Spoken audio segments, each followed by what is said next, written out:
Hello and welcome to the program. Now, the issue of political defection is now back in the front burner in Nigeria, and it appears the courts are now ready to get decisive on the matter.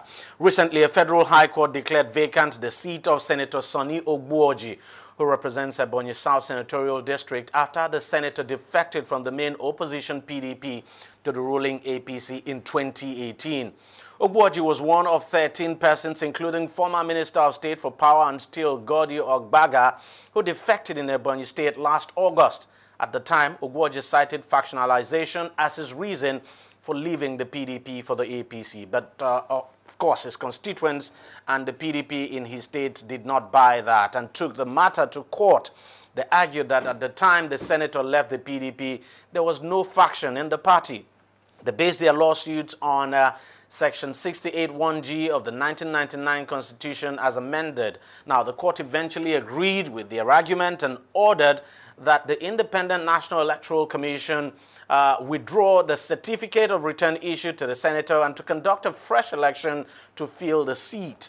Ogbuoji has now filed an appeal against the ruling. In a similar vein, a federal high court in Abuja has also given the Senate President Bukola Saraki, Speaker of the House of Representatives Yakubu Dogara, and former PDP Minority Leader Godswill Akpabio, and 52 other lawmakers until April the 17th, of course that time is past now, to file their responses to a suit filed by Legal Defense and Assistance Project, led up, asking them to vacate their seats or defecting to other political parties before the expiration of their tenure.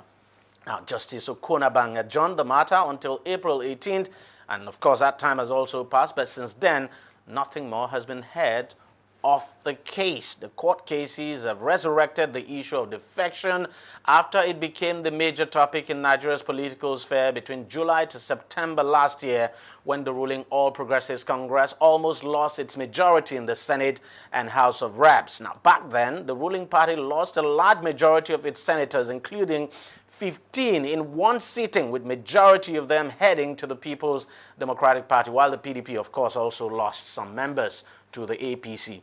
The defections continued long into the now concluded elections. But now it appears the courts are determined to address the issue once and for all. Joining me now to discuss this matter further is Wahab Shitu, who is a legal practitioner and a law lecturer. Thank you very much, sir, for coming on the program.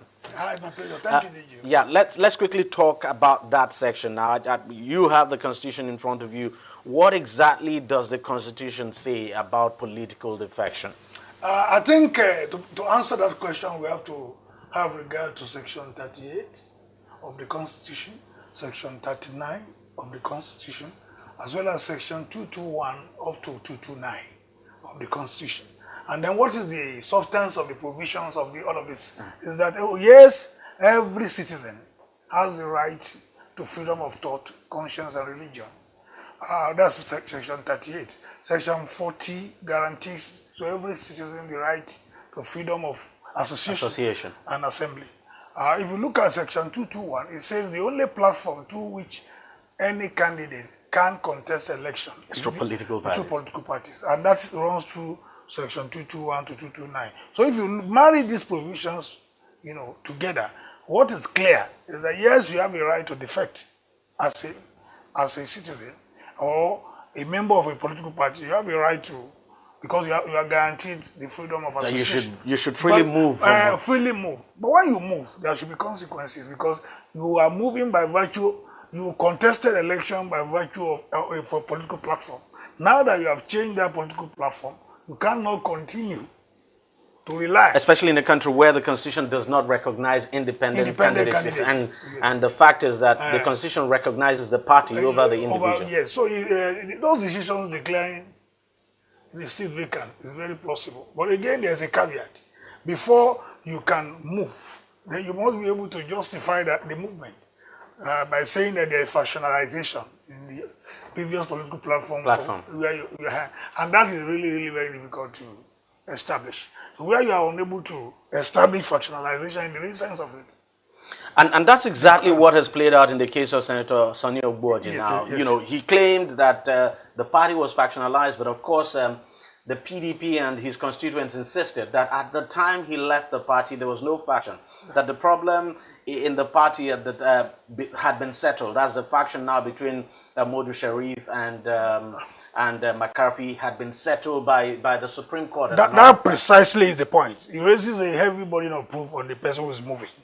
He who asserts must prove. If you are saying that there's factionalization in your political party, necessitating your movement to another political party, then the duty is on you to be able to show proof of that factionalization. And then very often it's difficult to establish, particularly when the political party is coming out to resist, and the constituent who donated the votes to you in the first instance is also insisting that because it raises a moral burden. Again, apart from the political legal considerations we are talking about, you came into political power by virtue of votes given to you by the electorate on the strength of that political party. Now, if you want to now leave, you now jettison them, except there is cogent, compelling reason that the same constituents favor your defection. It will be very difficult to sustain it on moral grounds. I mean, we saw a lot of defections before the election. We saw late last year, quite including the president of the Senate, the Speaker of the House of Representatives, a lot of them. And these defections were basically for for reasons of politics. If you're not able to get the ticket in the party you belong to, then you defect to the other political party, hoping that you'll be able to get the ticket of that party to contest an election. And quite surprising that, in the case of the Senate and the House of Representatives, because the two top leadership of both chambers were involved, there was quiet in both houses. Nothing at all was said until this case now was taken to Justice Okunaba. Well, that should not surprise you. You see, why do politicians contest for offices in Nigeria? The quest for political power it outweighs all their considerations. And then the politicians, seek their fortunes where they can best maximize their interest. So exactly that's what is playing out. You see politicians changing platforms because of vested interests. Because politics is about who gets what, when, and how. And so this is exactly what has been playing out in our own political situation. But what you see, the issue is, yes, you have a right to change your political platform. But again, it's also raises, like I said, moral burden. And then it also raises the issue of burden of proof, to be able to show that there's factionalization in your political party. Do you get the impression from what we're seeing now that the courts are determined to address this issue once and for all? I mean, you have Senator Sani Ogbuoji, the Federal High Court there declaring his seat vacant. Of course, he's filed an appeal. Justice Okunabang was about to give judgment on the case involving Saraki, the Speaker of the House, Yakubu Dogara, and 52 others, when suddenly lawyers to the defendants appeared in court and said that they have to be listened to. And of course, the court decided to accede to their demands. Do you think this is the Nigerian courts now trying to make a decisive take a decisive action now on this issue of the Yes, exactly. The first point to make is that our courts are not Father Christmas. You don't see our courts, coming to intervene on any issue, except their jurisdiction is ignited. It's when you approach the court for issues to be resolved, that is when the court will react. The court on its own will not ordinarily intervene, except parties come before it. So what you see evolving is a growing development of our jurisprudence in this area. So what is going to emerge at the end of it is settled principles of law on the issue of political defection. And the courts are always determined, to evolve new rules, new regulations, new ground rules, so in order to make our jurisprudence very settled. Because right now, there appears to be a lot of confusion in the political space as to the law that is applicable. when And very good, because you talked about that. There appears to be a confusion. But let me quickly ask you this. The Federal High Court has made a pronouncement on Senator Ogbuoji. He's filed an appeal. Now, there's a chance that the case might get to the Supreme Court. I do not know. And it also would depend on, how how long the process stays, for instance, in the Court of Appeal and before it gets to the Supreme Court, and the Supreme Court makes a pronouncement. What I want to ask is, Senator Boji would be leaving the Senate by the end of, I think sometime by the end of, by May 29th anyway, before the inauguration of the next assembly. Now, if he leaves the Senate before the conclusion of this case, what happens? Can the case continue even when he's no longer well, a senator? The case will not leave him. It will still continue because what is at play now is not just the candidacy of Senator Boji. Because this is why my worry is that if the case does not continue, it means it dies. Then you don't have sort of opportunity to test this at the Supreme Court. No, of course, jurisprudence will always outlive cases, except when parties die, and this is not the case here. Because what is involved here is borders on constitutional interpretation. What is the position of the law when a particular member of a political party who has risen to a political office defects? And the court will always make pronouncement on such issues in order to guarantee certainty in the law. So the same thing would apply in the case of Saraki and others? Yes, because they would sure be... Yes, because the court is always interested in defining the rules. Because the beauty of jurisprudence is certainty in the law. But what would that amount to? Because if at the end of the day, these individuals are no longer at the Senate and what have you, and the court makes that pronouncement, as the Federal High Court has made the pronouncement, and that pronouncement stands that they lose their seat and that INEC should withdraw the certificate of return and all of that. I mean, they are no longer in the Senate. So it creates a precedence. There are various sources of law, apart from constitution, which is the ground norm, statutory provisions that we know, case law that we know. One other, notable, source of law that is often relied on and that is of forceful, character is the issue of a judicial precedent. Once a pronouncement is made, it becomes a precedent. So when cases of such similar import comes forward in the nearest future, reference can be made to this case in resolving the issue. Do you see both cases getting as far I as see those both cases getting as far as the Supreme Court. Because right now you have said parties have exercised the right of appeal, and so the Court of Appeal is seized of the jurisdiction. And after that post-management, it will be taken upstairs again.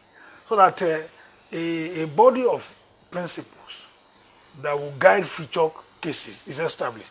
But the other thing you have also not mentioned is what happens if at the end of the day the Supreme Court, rules that indeed that seat is vacant. Yeah, and then the person, what happens to the remuneration? Very good, very good. What happens to the remuneration? There could be consequential orders. That the person returns all the returns or refund. There could be. I don't want to preempt the court, but necessarily depending on the reliefs that are claimed by the parties. Because if you don't ask for a specific relief, the court will not grant you, because the court is not a Father Christmas. But if such reliefs are before the court, he should return all the funds that he has, earned after the self-defection. Then it behoves on him whether or not he has vacated office to make such a refund. Do you think that not until we get a definitive pronouncement from the courts, yes, that this issue of defection will never stop? Of course. No, you see, whether or not we get a definitive pronouncement from the court, you cannot stop movement of... No, I'm saying, defections now not following the rule book now, not following the law. Of course, it will not stop. It will not stop. But what happens is that the fact that, definite pronouncement is made does also not preclude such situations from occurring. Political actors, politicians will always violate, the law, expecting that, except actions are taken against them. Because even if there's one thing for violation to take place, there's one thing for steps to be taken to address violations. So, for instance, even if there's a precedent, if parties do not go to court to enforce the law, the person can get away with it. So It's a matter of political attitude. It borders on political culture. So this attitude is ingrained in the politician to change. They always change platform. And we also cannot rule out the possibility of the lawmakers deciding to sit down and basically change that law. Of course, they can do that. And then, because man serves no other interest other than his own. That's what Judge always says. So very often you see some of the legislation coming out of our legislature reflecting the vested interests of politicians. For instance, you will recall attempts made to change the Amechi case. The Amechi case, you recall, is a case that allowed former governor Chibuke Amechi to assume the governorship of River State without having contested any election.